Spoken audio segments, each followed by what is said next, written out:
diselesaikan segera. Ya, Yang Berhormat, silakan. Terima kasih, Menteri. Saya berterima kasih kepada Menteri kerana sudah membuka kaunter untuk kita ahli-ahli Parlimen mengemukakan masalah liputan di kawasan masing-masing. Memandangkan begitu ramai yang mengadu dan banyak tempat yang tidak ada liputan, apakah rancangan kerajaan untuk memastikan sesuatu kawasan itu mendapat liputan dalam jangka masa tertentu, supaya kita sebagai wakil rakyat, apabila kita balik ke kawasan, kita boleh memberi satu jawapan yang bermakna kepada rakyat. Seperti di kawasan saya, Parlimen Beruas, di Dun Pengkalan Baru, kawasan kampung-kampung Melayu, memang liputannya koran dan anak muda yang belajar melalui internet ini biasanya dah dapat liputan mengadu, tapi saya tak boleh bagi satu jawapan yang bermakna kepada mereka kalau hanya dikatakan akan mendapat liputan tanpa program tertentu yang dijadualkan. Terima kasih. Terima kasih Datuk Ketua, terima kasih Yang Berhormat Menteri. Saya juga untuk makluman telah mendapat jawapan daripada Kementerian berkenaan dengan menara baru akan dirancang di Kampung Meligan dan juga penambahbaikan kualiti liputan di Kampung Meligan, Iburu dan juga kawasan persekitaran. Jadi saya mohon ini dapat disegerakan. Kemudian untuk makluman Yang Berhormat Menteri, di kawasan Parlimen saya di sebelah Lumadan ini banyak perkampungan, terutama sekali di kawasan Suasa, kemudian di kawasan Mentulut, Bengkelalak ni. Dia segi talian telefon memang tidak dapat lah. Jadi kita mohon supaya dapat dibina lah menara-menara untuk membolehkan penduduk kampung supaya dapat menggunakannya. Terima kasih. Terima kasih Yang Berhormat Sepitang, Yang Berhormat Beruas. InsyaAllah saya akan minta pihak SKMM untuk menghubungi Yang Berhormat untuk segerakan untuk menyampaikan maklumat seperti yang dipohon. Kita kalau boleh, Datuk Ibu Ketua, kita nak saya ada bercakap dengan pasukan saya, kalau boleh saya ni nak kena ada satu lencana pergi mana-mana, internet okey. Jadi saya jadi pusat rujukan. Lepas tu kita minta semua untuk segerakan nak selesaikan masalah. Menteri, kalau boleh bagi tahu kekanan ataupun apa yang melambatkan pelaksanaan. Menteri memberi satu gambaran kepada kita wakil rakyat sini, seakan-akan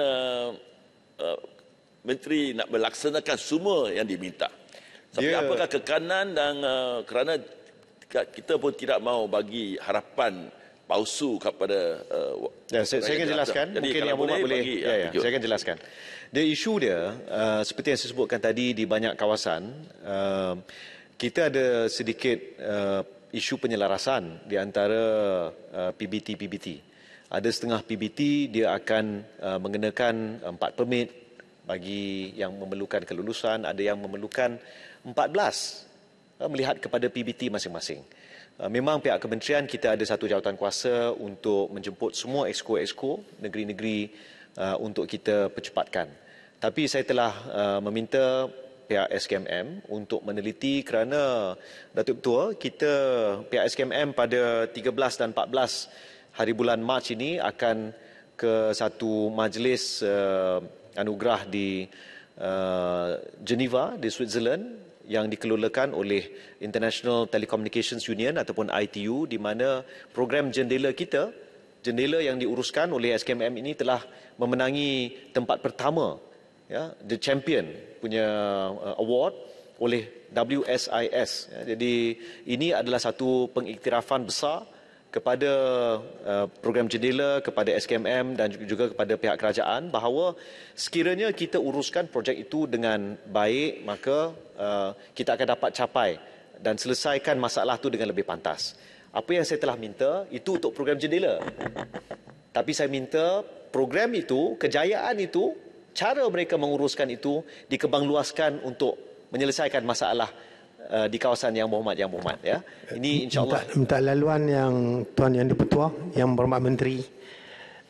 Saya ada buat soalan lisan mengenai capaian internet yang lemah di kampus-kampus universiti seluruh negara. Khususnya saya sebutkan Universiti Utara Malaysia. Sebenarnya bila saya sebelum nak tanya soalan ni, saya dah jumpa student kawasan Kubang Pasu tu. Banyakkan mereka belajar di UUM dan juga pensyarah-pensyarah universiti ya. The users of this internet. Majority dia orang kata ada masalah capai internet. Tapi jawapan soalan saya tu diberi beberapa hari yang sudah. Mereka kata tak ada masalah. Tapi this is I think satu jurang yang besar antara realiti di bawah dan apa yang maklumat yang diberikan di atas. Di Yan kawasan saya Dun Kok Petedak pun sama, tak dapat internet. Tapi bila kita tanya, tak ada masalah. Itu mungkin Yang Menteri boleh bantu kita Saya akan jelaskan untuk kita jawab ke kampung-kampung kita. Assalamualaikum. Terima kasih, Yang Mohd Kubang Pasu. Pada hujung minggu lalu, saya telah ke UiTM di Shah Alam untuk mengagihkan peranti siswa dan pada waktu itu saya sempat bertemu dengan Ketua Pengarah Pengajian Tinggi dan membincangkan bersama dengan pihak SKMM tentang masalah di kampus-kampus. Khusus berkait apa yang dibangkitkan oleh Yang Berhormat Kubang Pasu, malah yang pernah disiarkan dalam laporan media beberapa bulan yang lalu. Isunya, di sesetengah kampus, untuk makluman Datuk M. Tua dan juga ahli-ahli Yang Berhormat, isunya dari segi coverage dengan izin di kawasan-kawasan kampus ini memang ada. Mungkin bagi setengah kampus di sudut-sudut tertentu dari segi internet mudah alih, mungkin ada penyedia perkhidmatan yang ada mereka tidak ada di satu sudut di kampus tersebut. Tapi yang rata-rata disebutkan oleh pelajar-pelajar, mahasiswa-mahasiswi lebih berkait kepada internet jalur lebar talian tetap, fixed line broadband. Dan di sini ada sedikit kekangan kerana kebiasaannya pengurusan kampus mereka mungkin ada perancangan sendiri. Dan Kementerian Komunikasi dan Digital tidak mengarahkan mereka untuk memilih mana-mana satu penyedia perkhidmatan. Jadi saya telah memaklumkan kepada KP Pengajian Tinggi dan juga kepada pihak SKMM pengurusan, saya kalau boleh isu-isu yang melibatkan internet jalur lebar talian tetap ini diuruskan dengan baik dan kita akan jemput semua pihak pengurusan kampus-kampus termasuklah yang disebut oleh Yang Berhormat Kubang Pasu tadi untuk kita faham sebenarnya apa masalah dia. Ada yang nak sediakan perkhidmatan sendiri dan sebagainya, tapi kita nak masalah yang dihadapi oleh mahasiswa ini diselesaikan segera. Saya kalau boleh saya nak teruskan sebab ada beberapa perkara lain yang dibangkitkan yang terakhir ya, dalam isu ni. Kalau tak kita boleh jumpa kat luar juga. Baik. Terima kasih Datuk Yang Pertua. Terima kasih kepada Menteri juga. Saya pun dah terima jawapan mengenai persoalan internet di kawasan. Tapi saya nak minta bantu Menteri untuk pengguna lebuh raya sepanjang lebuh raya daripada Kuching ke utara Sarawak. Bolehkah Menteri bantu supaya spot-spot yang tidak ada kemudahan 4G itu, kalau Menteri dapat bantu untuk memudahkan pengguna sepanjang lebuh raya untuk menikmati Wi-Fi ataupun kemudahan 4G. Ya, saya faham apa yang dimaksudkan. Ini sama seperti soalan yang dibangkitkan oleh Kuala Pilah tadi, di mana sekiranya kita ambil satu laluan, ada setengah tempat telco A ada, telco B tak ada sebagai contoh. Inilah yang saya telah arahkan kepada pihak SKMM agar diselesaikan menjelang bulan Jun, iaitu isu network sharing. Ya, perkara ini sedang dalam penelitian pihak SKMM dan insya-Allah saya akan teliti perkara ini untuk pastikan ianya dapat dilaksana. Kita telah lihat bagi menara-menara yang dibangunkan, yang didirikan menggunakan dana USP, memang teknologi ataupun peralatan MOCN itu telah diguna pakai. Bagi menara-menara lain yang didirikan oleh mungkin setengah syarikat, jadi perkara ini perlu ada rundingan di antara syarikat-syarikat tersebut. Tapi pihak SKMM akan teliti untuk kita selesaikan menjelang bulan Jun insya-Allah. Datuk M. Tua, saya ingin teruskan dengan isu yang dibangkitkan oleh Yang Berhormat Titi Wangsa dan juga Yang Berhormat Ledang, iaitu isu Digital National Berhad DNB. Yang Berhormat Titi Wangsa mencadangkan supaya Telekom Malaysia dilantik untuk melaksanakan rangkaian 5G. Untuk makluman, DNB telah ditubuhkan untuk melaksanakan rangkaian 5G pada kadar yang dipercepatkan berdasarkan model pemulihan kos atau dengan izin cost recovery dan berpandukan bekalan dengan izin supply led. Model ini diguna pakai bagi mempercepatkan pelaksanaan rangkaian 5G pada kos yang rendah seperti yang dihasratkan oleh kerajaan. Berdasarkan arahan menteri yang dikeluarkan pada 31 Mei 2021 di bawah Akta Komunikasi dan Multimedia 1998 mengenai pembangunan infrastruktur dan rangkaian 5G, kerajaan telah memutuskan untuk mempercepat pelaksanaan infrastruktur dan rangkaian 5G di Malaysia melalui entiti neutral tunggal bagi merealisasikan potensi 5G dalam mewujudkan peluang ekonomi dan inovasi baru untuk Malaysia.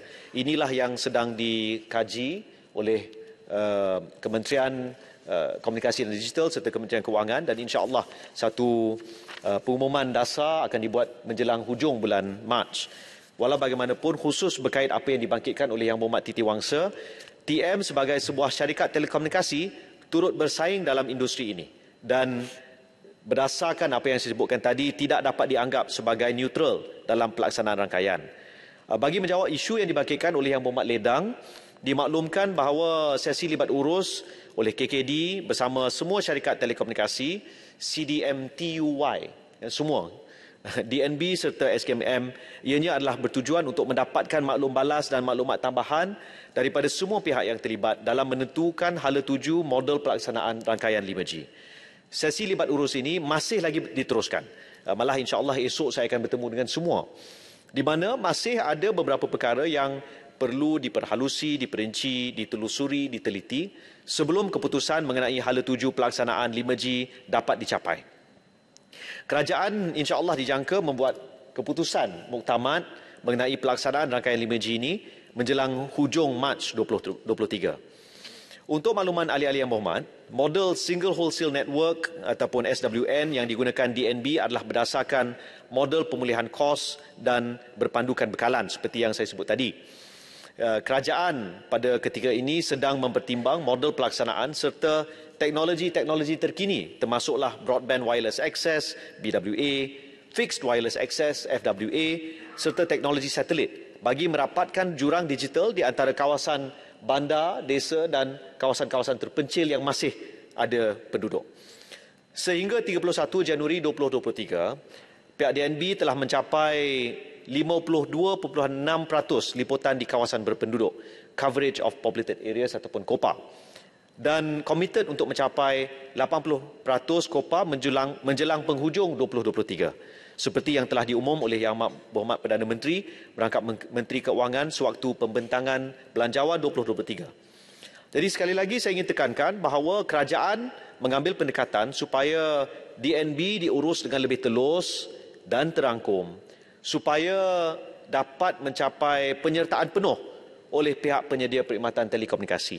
Akhirnya apa yang mustahak, yang menjadi maqasid ataupun higher objektif dengan izin, kita dapat capai liputan 5G yang menyeluruh pada harga yang berpatutan untuk rakyat.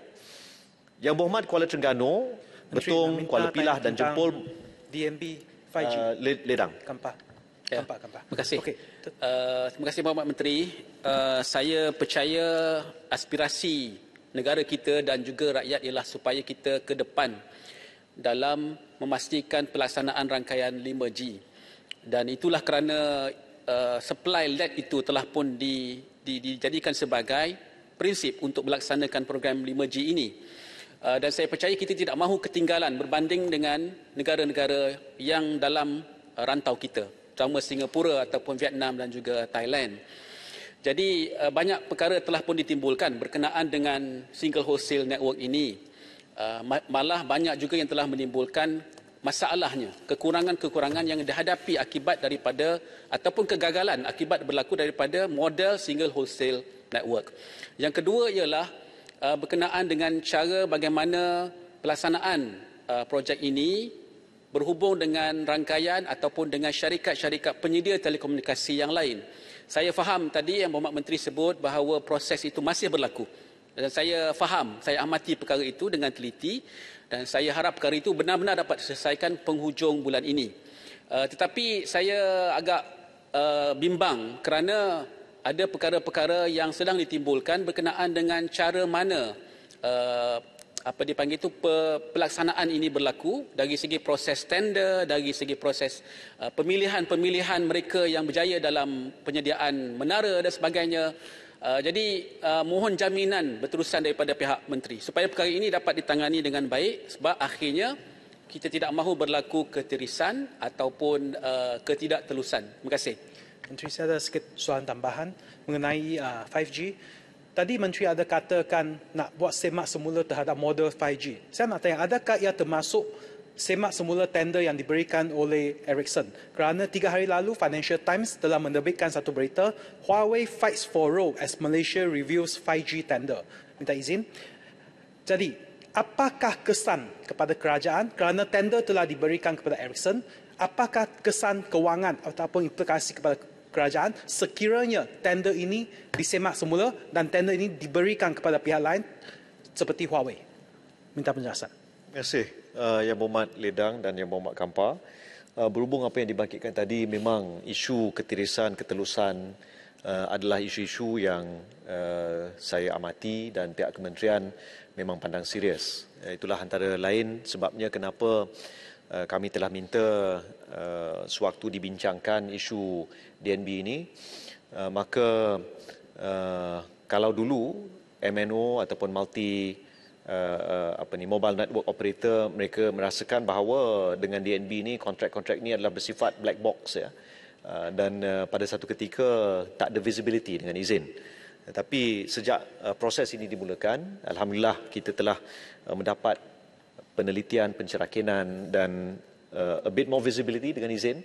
Malah ketelusan yang disebut, diimpikan, dinyatakan oleh Yang Amat Berhormat Perdana Menteri itu sekarang ni sedang diterjemah dan sedang diteliti.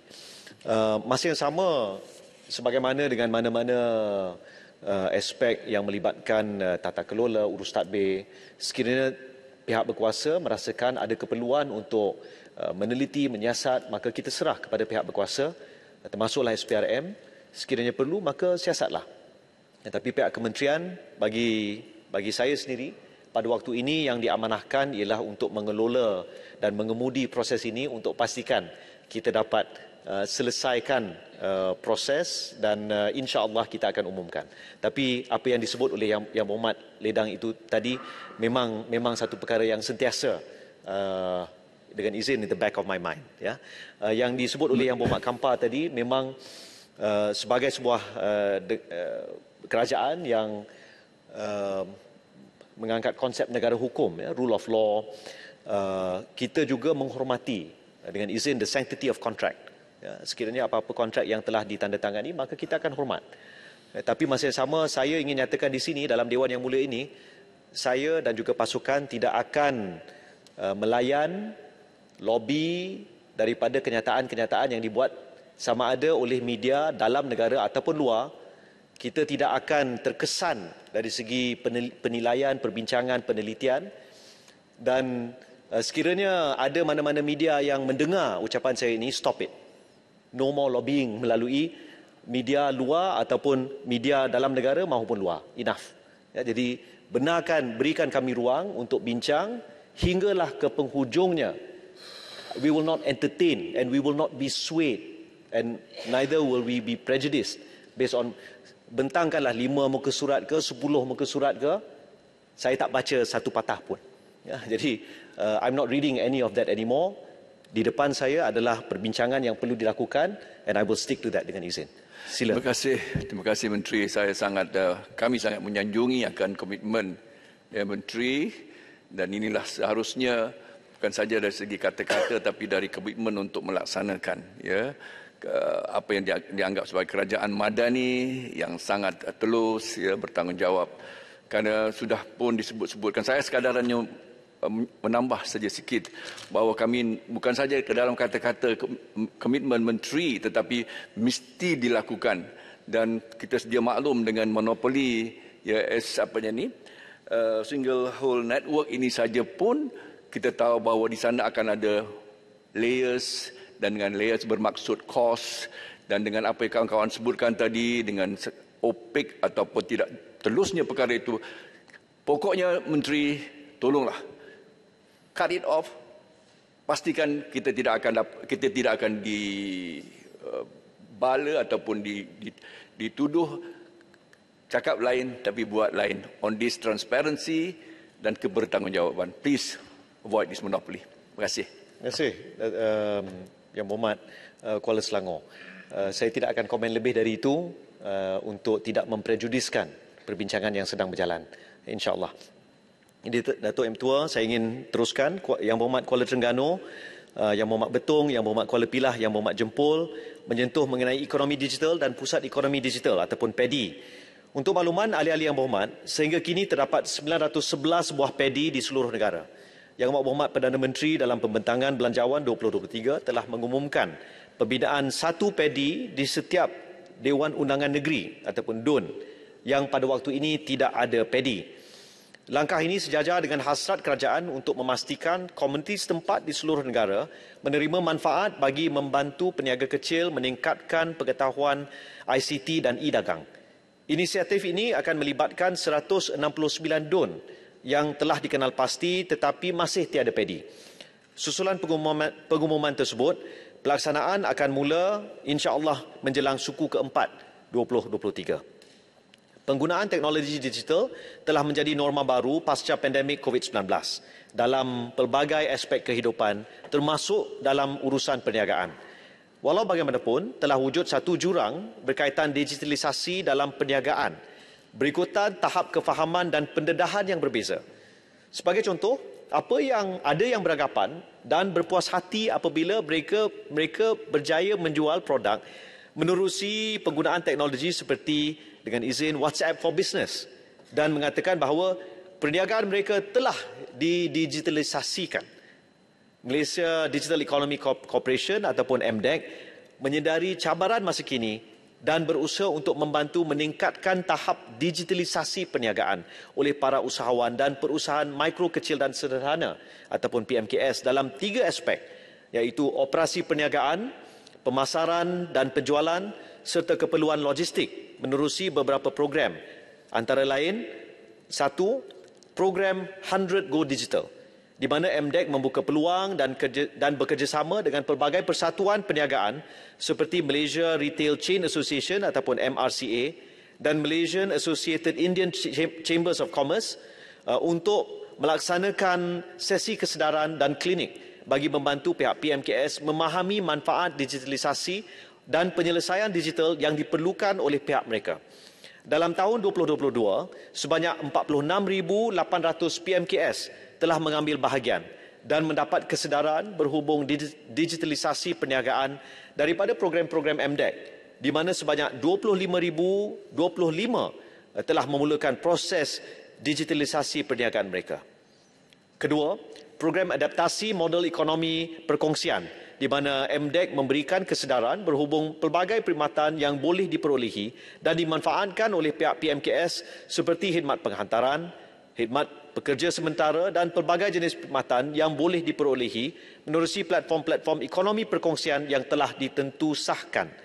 Berdasarkan pelaksanaan program ini, saiz pasaran sektor ekonomi perkongsian di Malaysia adalah dianggarkan lebih 2.5 bilion ringgit dalam tahun 2022, di mana anggaran sekurang-kurangnya 1.5 bilion ringgit merupakan saiz pasaran yang dianggarkan oleh platform-platform yang telah ditentusahkan oleh jawatankuasa crowdsourcing di bawah pihak KKD dan MDEC. Dan ketiga, program e-usahawan, di mana MDEC menyediakan modul latihan kendiri serta turut mengadakan latihan dan bimbingan kepada usahawan yang ingin memahami dan belajar secara terperinci penggunaan pelbagai teknologi media sosial bagi tujuan pemasaran produk dan perkhidmatan mereka. Dalam tahun 2022, seramai 47,469 usahawan telah mengikuti latihan e-usahawan, di mana 25,144 telah berjaya mendapat manfaat dan menjana jualan atas talian berjumlah 52.03 juta. Datuk Yang Tua, boleh saya minta sedikit masa lagi? 1 minit? 10 minit? 10 minit lagi. Berapa minit? Berapa minit dia nak? 3 minit boleh? Okey, lebih 3 minit. Saya nego sikit ya. Saya ingin sentuh Yang Berhormat balik pulau ada tak? Tadi saya jumpa dia tak ada. Alah, saya nak sentuh. Yang Berhormat masih tanah ada sini. Bukit Bendera, Kuala Kangsar. Yang Berhormat telah menyentuhkan isu industri kreatif. Skop industri kreatif di bawah KKD adalah berkaitan bidang perfilman, muzik dan kandungan kreatif digital di bawah pelaksanaan agensi-agensi seperti Finas, MDEC dan My Creative Ventures.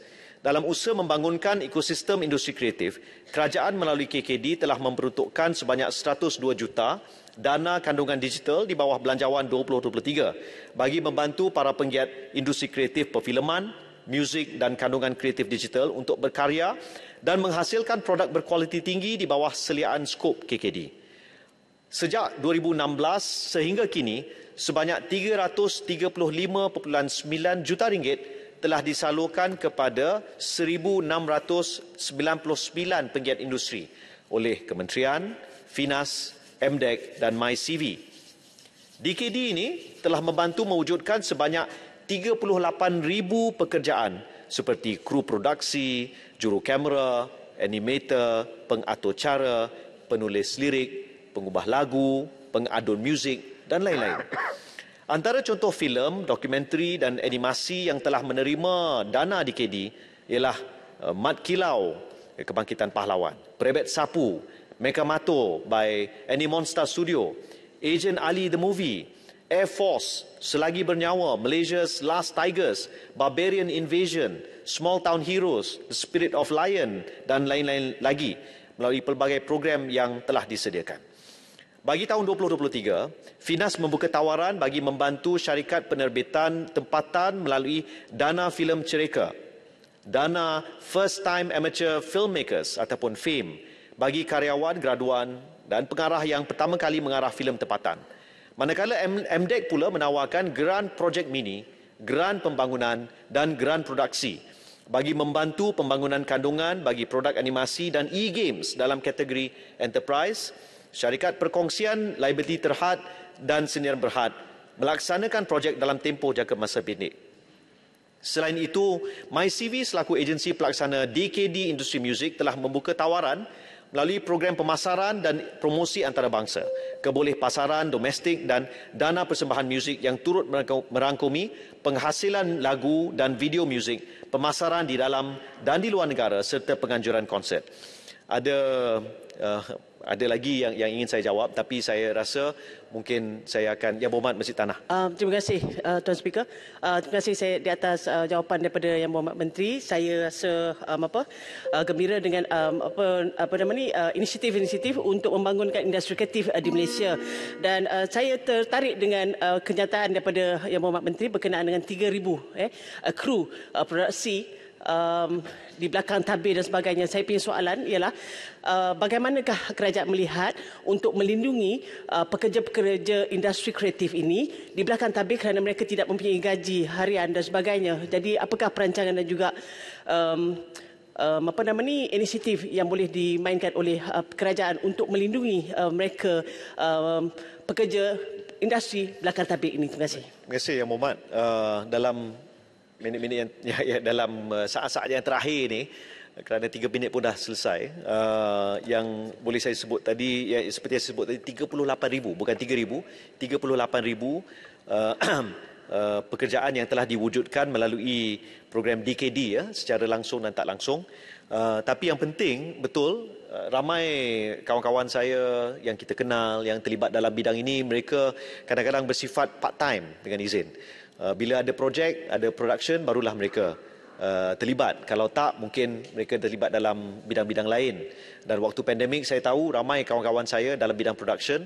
Kalau sebelum ni mereka mengangkut peralatan, akhirnya mereka mengubah suai van-van mereka untuk menjadi e-parcel, e-hailing, ataupun p-hailing pada waktu itu. Jadi memang aspek ini sedang kita teliti. InsyaAllah saya akan mengadakan pertemuan dengan industri, kalau tak silap saya pada 16 Mac. Dan di situ kita akan kumpul sedikit maklum balas untuk kita merangka. Antara lain, Kementerian berhasrat untuk mengkaji semula dasar industri kreatif negara, menambah baik apa yang sedia ada yang telah diumum sebelum ini, supaya bukan hanya kita dapat hala tuju yang lebih baik bagi pembangunan industri kreatif termasuklah filem dan sebagainya, tapi pada masa sama kebajikan masa depan bagi warga yang terlibat dalam industri kreatif ini akan dapat kita berikan masa depan yang lebih cerah. Saya mohon maaf, Yang Berhormat, saya ada satu soalan masa pun dah saja. habis. Mungkin Yang Berhormat nanti kita boleh minum teh di luar. Jadi setakat dulu, Datuk Ketua, terima kasih. Assalamualaikum. Terima kasih. Saya jemput Menteri Pendidikan. Bismillahirrahmanirrahim. Assalamualaikum warahmatullahi wabarakatuh. Selamat petang dan salam sejahtera. Tuan Yang Bertua, dalam Belanjawan 2023, Kementerian Pendidikan telah menerima peruntukan yang terbesar, lebih kurang 55.2 bilion, menjadikan tanggungjawab KPM cukup besar dalam memastikan setiap sen yang diperuntukkan untuk kementerian diberikan dan dibelanjakan dengan cekap dan dapat memberikan impak kepada pembangunan pendidikan negara, khususnya untuk pengoperasian institusi pendidikan di bawah KPM. Ahli yang berhormat sekalian, saya merakamkan ucapan terima kasih kepada 66 ahli yang berhormat yang telah mengambil bahagian dalam perbahasan berkaitan dengan belanjawan ini. Saya cukup bahagia mendengar perbahasan ahli-ahli yang berhormat, khususnya yang telah mengartikulasikan dengan baik isu keprihatinan terhadap sekolah daif yang menjadi tumpuan belanjawan dan juga komitmen kerajaan ketika ini. Saya pasti anak-anak saya dan guru-guru saya sangat berterima kasih kepada semua ahli yang berhormat kerana sentiasa perhatian terhadap isu sekolah mereka dan memperjuangkan kebajikan sekolah-sekolah ini. Ahli-ahli yang berhormat, dalam penggulungan ini saya akan memberikan penerangan kepada perkara berkaitan pendidikan yang dibahaskan mengikut 5 tujahan utama, iaitu pembangunan dan infrastruktur, kurikulum dan pembelajaran murid, guru, dasar pendidikan dan pengoperasian institusi pendidikan. Saya mulakan dengan penjelasan terkait rapat dengan pembangunan dan infrastruktur, khususnya berkaitan sekolah yang mempunyai bangunan daif. Untuk makluman ahli yang berhormat, kerajaan telah meluluskan sejumlah 920 juta untuk menaik taraf bangunan serta infrastruktur 380 buah sekolah daif di seluruh negara. Dalam ucapan belanjawan 2023, Yang Amat Berhormat Perdana Menteri sekali lagi memberi komitmen untuk menyegerakan pembaikan dan pembangunan semula bangunan sekolah yang daif, terutamanya di Sabah dan Sarawak. Ahli yang berhormat larut tidak ada. Ini pergi kelas tambahan lain ni. Yang berhormatnya. Kemudian saya nak maklumkan sebelum itu juga untuk ahli yang berhormat, ya, berkaitan dengan sekolah daif ini, kerajaan dan juga di peringkat KPM kita bercadang bagi memastikan, ya, pemerkasaan pelaksanaan projek pembangunan bangunan sekolah daif yang sedang diperincikan oleh pasukan petugas khas reformasi sektor awam ataupun STAR yang diketuai oleh Ketua Setiausaha Negara bersama-sama dengan Kementerian Pendidikan akan meneliti perkara-perkara berikut. Pertama, keperluan bagi penubuhan satu jawatan kuasa khas atau task force dengan izin di peringkat kementerian untuk memantau secara khusus pelaksanaan projek pembangunan sekolah yang mempunyai bangunan daif. Kedua, menambah baik proses kerja di pelbagai peringkat seperti pra-pembinaan dan semasa pembinaan. Dan yang terakhir, melaksanakan libat urus dengan semua pihak berkaitan bagi memastikan pelaksanaan projek dapat disegerakan. KPM bersama dengan pasukan petugas khas reformasi sektor awam ini akan melaksanakan beberapa projek rintis yang diharap dapat dijadikan model bagi menyegerakan pelaksanaan projek pembangunan sekolah yang mempunyai bangunan daif di seluruh negeri, khususnya di Sabah dan Sarawak. Dan pada masa yang sama, KPM sedang dalam tindakan menubuhkan jawatan kuasa, iaitu jawatan kuasa pemandu pembangunan bangunan sekolah daif. Jawatan kuasa ini akan memantau status pelaksanaan projek pembangunan sekolah dengan bangunan daif di setiap negeri. Ahli-ahli yang berhormat, izinkan saya mengambil kehadiran ahli yang berhormat seperti biasa untuk saya menjawab soalan-soalan ini. Yang ahli yang berhormat setampin, lawas, angkat tangannya, saya tak nampak, tak ada. Kinabatangan, Igan, ada. Igan memang full mark lah. Sampurna, Baram, ada, bagus. Tenom, Tanjung Manis, Seri Aman, Julau, Betong, Saratok, Nyasik dah semua. Batang Sadong, Seda. Batang Lupar. Saya cikgu. Okey, Lubuk Antu. Angkat tinggi sikit cikgu tak nampak. Putatan. Kudat, Kuala Krau. Hadir, Cikgu, hadir. Mas Gading, Ledang, Ledang saya nampak selalu, dan Larut. Baik, Larut tidak ada. Menyentuh tentang perkara berkaitan sekolah yang mempunyai bangunan daif. Sepitang tak ada ke? Yang Mohd Menteri. Sepitang. Sepitang? Okey, baik. Lawas ada? Lawas tidak ada. Kinabatangan? Tiada. Sepitang hadir, Yang Mohd Menteri. Saya jawab Baram dulu. Baram ada kan tadi? Baik. Untuk ahli yang berhormat Baram, terdapat 19 buah sekolah yang telah diluluskan pembangunan semula dan kini berada dalam pelbagai peringkat pelaksanaan. Antara sekolah tersebut adalah SK Beluru Center, SK Beluru Central, SK Bario, SK Long Pelutan, SK Sungai Bakas, SK Long Bemang, SK Batu Bungan, SK Long Bedian, SK Long Loyang, SK Sungai Entulang, SK Morek, SK Long Teran Kanan dan SK Long Panai.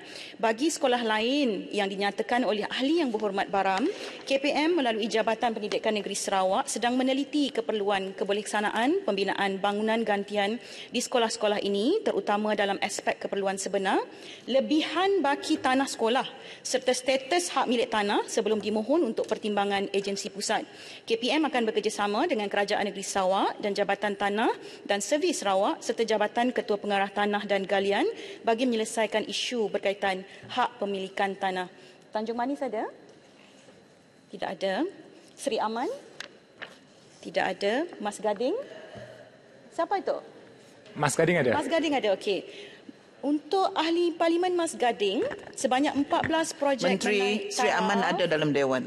Seri Aman? Oh, ada. Seri Aman. Minta maaf, tak nampak Seri Aman. Baik, saya jawab dulu Seri Aman. Untuk makluman ahli yang berhormat Seri Aman, sebanyak 9 projek telah diluluskan untuk pembangunan semula bangunan daif di sekolah dengan kos sebanyak 72.19 juta. Sehingga Februari 2023, sebanyak 5 projek telah siap daripada 9 projek yang telah diluluskan, telah siap sepenuhnya yang berhormat.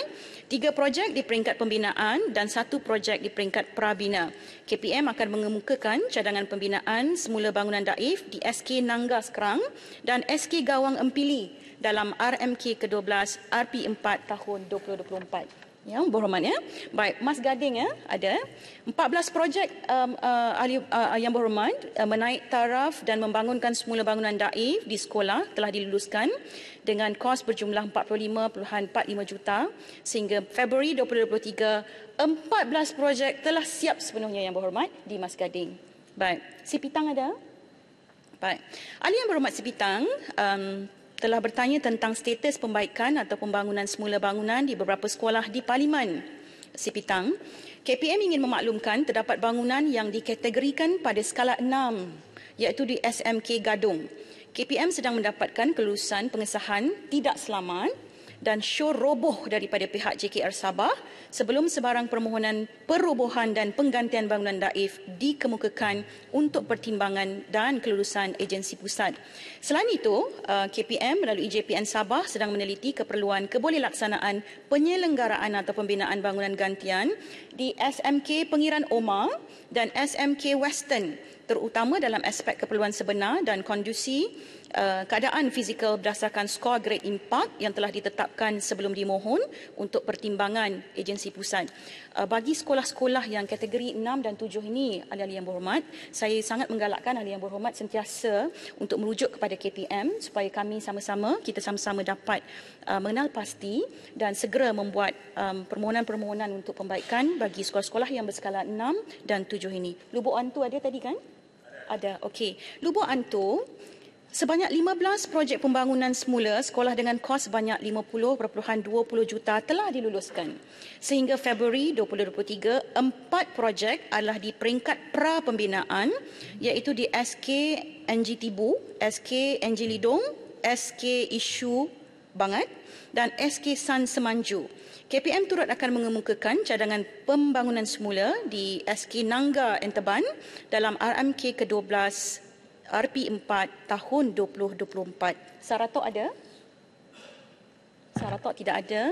Batang Sadung? Okey, Batang Sadung Nun di sana. Menteri, saya ingat elok. Kalau ada tu picit lampu supaya nampak. Terima kasih. Lampu saya tak nampak, Datuk Speaker. Nampak tak saya? Ada. Saya nampak tangan, mata. Okey, nampak tangan. Nampak tangan lebih jelas. Untuk makluman yang berhormat Batang Sadong, sebanyak 14 Kota Kemuning 2 ini telah dipersetujui oleh kerajaan untuk dilaksanakan pada tahun 2018 secara kerjasama awam swasta dalam kurungannya Public Private Partnership PPP melalui kaedah pertukaran tanah land swap. Perjanjian penswastaan ini juga telah ditandatangani pada tahun 2018. Tetapi memandangkan terdapat isu perundangan dan mahkamah telah memutuskan untuk mengadakan proses mediasi antara KPM dengan syarikat tersebut, maka proses tersebut perlu diselesaikan terlebih dahulu sebelum pelaksanaan SMK Kota Kemuning 2 dapat dimulakan.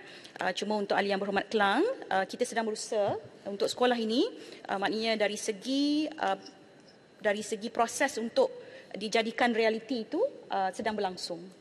Terima kasih Menteri. Bagaimanapun apabila saya tanya soalan, mantan Menteri Pendidikan kita dari sebelah sana telah menjawab melalui Facebook beliau bahawa sewaktu beliau menjadi menteri juga lulus sekali lagi dalam kementerian itu. Belum? Mantan Menteri sekali lagi diluluskan SMK Kota Kemuning 2. Sebab setahu saya pada tahun 2018 ialah projek utama kepada negeri Selangor dalam rancangan Malaysia 12. Tiba-tiba ia hilang. Itu yang saya risau sangat. Saya sangat prihatin dengan jawapan Menteri. Tak payah risau. Tolong pastikan. Terima kasih. Terima kasih, jangan risau. Yang ini memang dalam pemantauan saya. Indra Mahkota tidak ada. Putatan? Tak ada. Tak ada. Ahli yang berhormat Kelang sekali lagi telah membangkitkan menyentuh cadangan pembinaan di kawasan Bukit Raja. KPM telah mendapat kelulusan pembinaan SK Bukit Raja dalam RMK ke-12 RP2 tahun 2022 yang berhormat. Status pembinaan adalah pada fasa prabina. Pembinaan SK Bukit Raja ini dijangka akan dapat mengurangkan masalah kepadatan murid di kawasan sekitar. Dan insya-Allah kita sedang pastikan projek ini dibina mengikut tempoh dan jadual yang ditetapkan. Baik. Cikgu, pendang cuti 2 hari ya. Pendang cuti 2 hari. Terima kasih cikgu. Saya tak lantik pun dia jadi ketua kelas. Macam mana ni Datuk Speaker? Ya ni Ulu Selangor ni. Ulu Selangor jawab boleh. Rasah, kejaplah Ulu Selangor, bagi saya habiskan ni dulu. Rasah ada? Rasah ada. Okey, Rasah. Ahli yang berhormat Rasah telah bertanya berkaitan dengan pembinaan sekolah rendah dan menengah di kawasan Seremban 2 Heights.